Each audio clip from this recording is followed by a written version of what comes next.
后来继续来看国家通讯传播委员会 NCC 否决掉中天新闻台换照的申请案，所以52频道空出来。公共集团来表示，将要整合到华视甲公司的资源，全力来争取。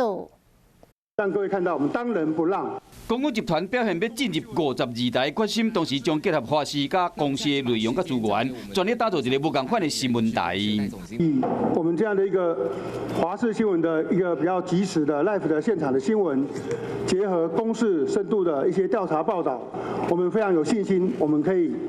未来如果进驻52新闻台，我们一定可以有最优质的表现。我们把公视的4个节目作为第一波跟华视主要合作的项目，包括我们的岛、独立特派员，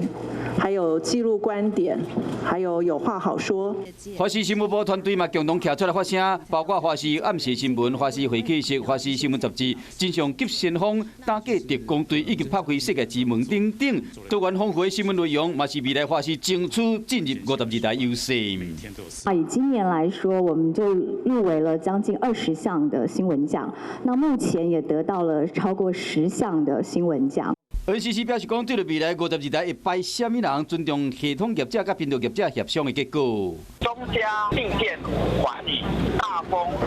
它是定电那个 CNN， 微软跟东台，它是选择空屏。目前的状况是这样。中天新闻台执照伫11届期，公共集团极力争取入主52台，最后的结果将交由市场的商业机制来决定。